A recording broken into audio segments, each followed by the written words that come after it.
What's going on? I'm going to be doing a Nintendo 64 emulation test on the RG351M and comparing it with the Retroid Pocket 2 to see how they fare against each other. If you enjoy retro gaming and tech in general, consider subscribing to help me continue to make videos like this. Now let's get into the test.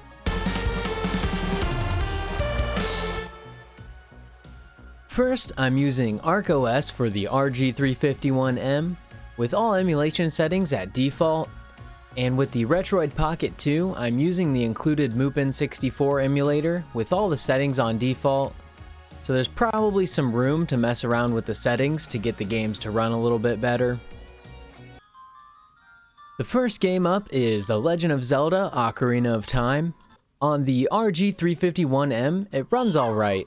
It could be better as there are frame dips and some graphical glitches throughout, but personally, I would still be able to play through it like this.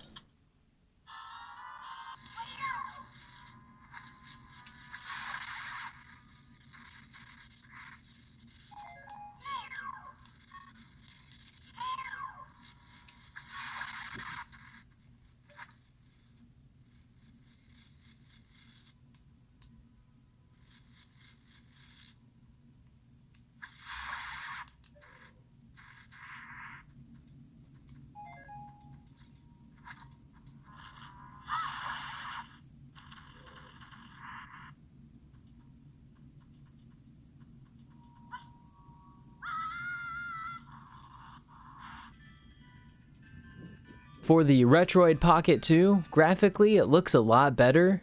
There weren't any glitches happening, and the image wasn't as pixelated, but the overall frame rate was maybe a little worse. And unfortunately, while filming this, the thumbstick on my Retroid Pocket 2 started to drift, so controlling everything was very annoying. I'll have to look into getting it fixed or replaced, but for now I'm just gonna have to deal with it.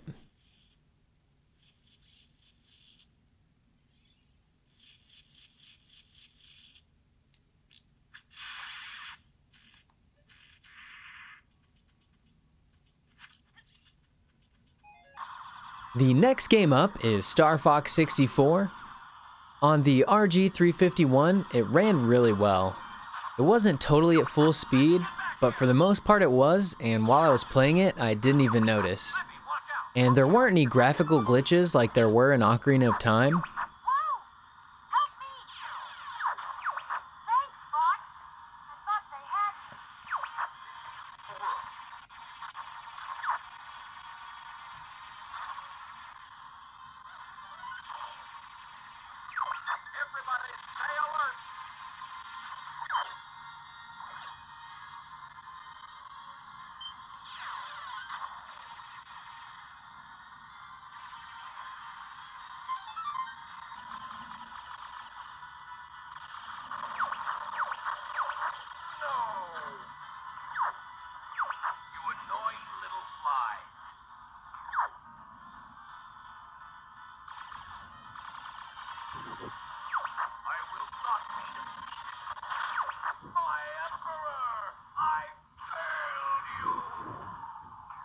For the Retroid Pocket 2, it ran fine also.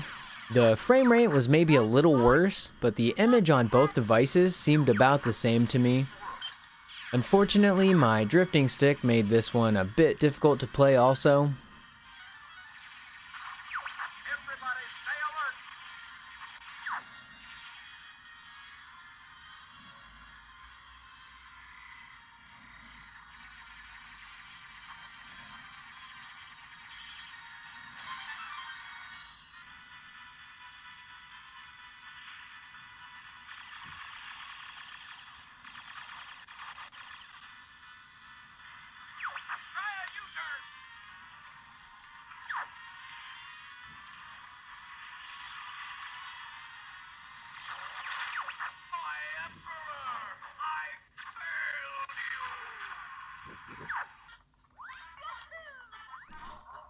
Here is Super Mario 64, and it ran really well. I think it was the closest to getting full speed the whole time. The controls felt perfect, and I don't have any complaints about this one.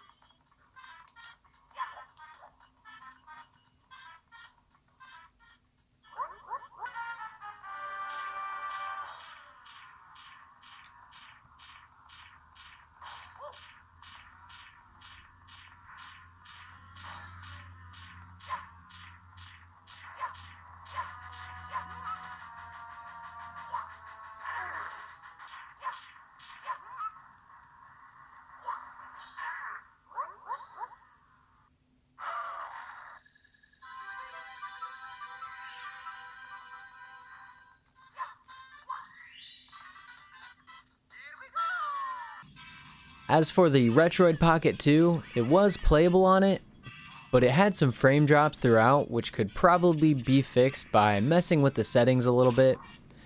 But I was just testing default performance here.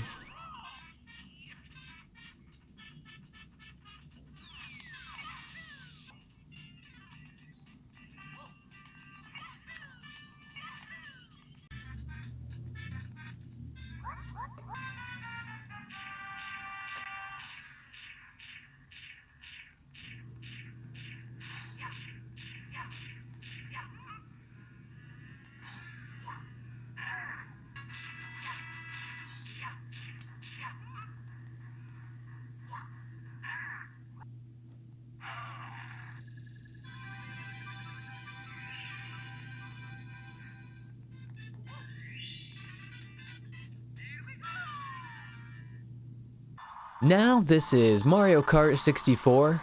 On the RG351, it ran just as well as Super Mario 64 did, which was pretty much full speed and it felt really good. So I didn't have any problems here.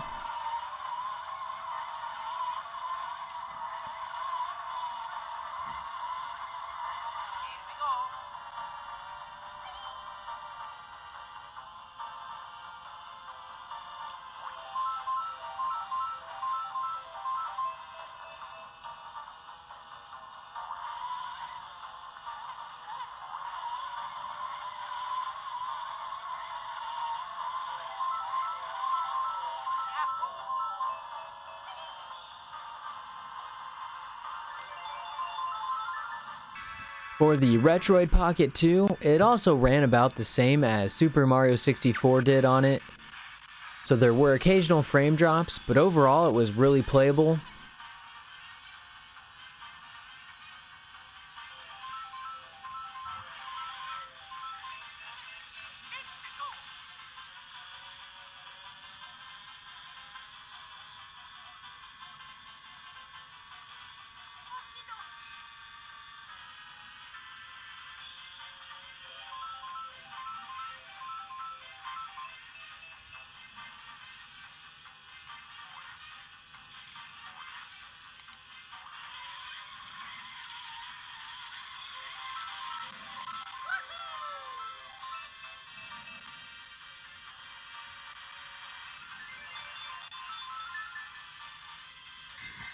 For Mario Kart, I also tested it on the other N64 emulator, N64oid, and it did seem to run a bit better, but there's no frame counter on that emulator, so I'm not positive how much better it was running.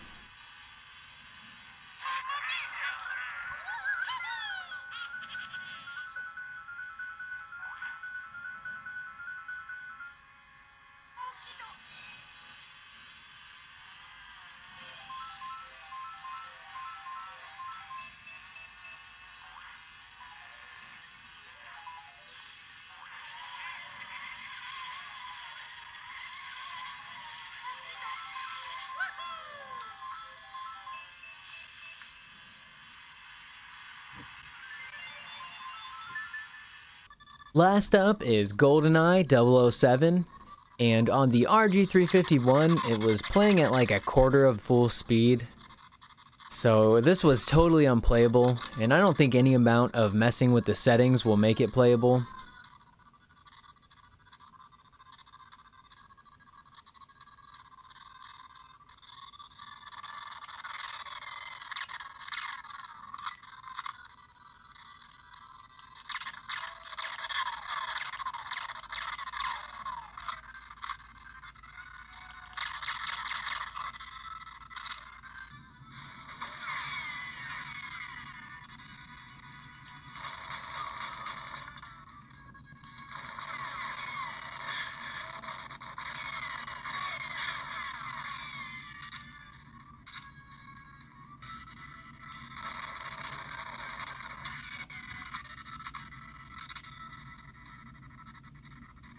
Then the same for the Retroid Pocket 2, it was completely unplayable and most likely no fixing it to get it any better.